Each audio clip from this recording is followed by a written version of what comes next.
Halo semua, pada kesempatan kali ini saya akan memberikan kesimpulan dan refleksi terhadap pemikiran-pemikiran Ki Hajar Dewantara.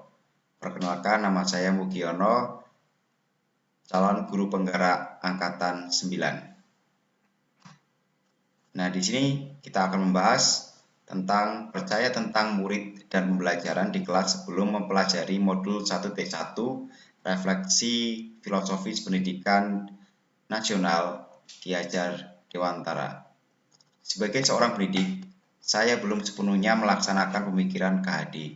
Selain itu, saya juga belum memiliki kemerdekaan dalam menjalankan aktivitas sebagai seorang pengajar sebelum mempelajari modul tentang refleksi filosofis pendidikan nasional Ki Hajar Dewantara. Hal ini dikarenakan dalam melakukan pembelajaran di kelas, murid hanya mengikuti perintah sehingga merdeka belajar belum tercapai. Sebagai pembelajar di kelas, saya merasa mempunyai peran penting sebagai pentransfer ilmu kepada peserta didik. Dalam sebuah kegiatan pembelajaran, saya ingin murid menyerap dan memahami sebanyak-banyak ilmu dari yang saya ajarkan, di mana pembelajaran yang sesuai dengan filosofi pendidikan KD. Perubahan dari pemikiran atau perilaku setelah mempelajari modul 1.1 refleksi filosofis pendidikan nasional Ki Hajar Dewantara. Sebagai pendidik, seorang guru memiliki tanggung jawab dalam membimbing murid agar memiliki kecakapan abad 21. Selain itu, kita sebagai pendidik harus memberikan contoh sikap keteladanan yang baik bagi muridnya dalam mengembangkan budi pekerti, menghormati dan memperlakukan murid dengan sebaik-baiknya sesuai kodratnya, baik kodrat alam maupun kodrat zaman. Ing ngarsa sung tulodo, memberikan teladan, ing matya maun karsa, membangun semangat, dan tuturi handayani, memberikan dorongan bagi tumbuh kembang anak. Menuntun peserta didik menjadi pribadi yang kreatif, berakhlak mulia, dan bijaksana sehingga mereka akan mencapai kebahagiaan dan keselamatan. Saya akhirnya sadar bahwa pembelajaran yang baik adalah pembelajaran yang seharusnya berpusat pada murid. KHD menjelaskan bahwa tujuan pendidikan adalah menuntut segala kodrat yang ada pada anak-anak, supaya mereka dapat mencapai keselamatan dan kebahagiaan yang setinggi-tingginya, baik sebagai manusia maupun sebagai anggota masyarakat.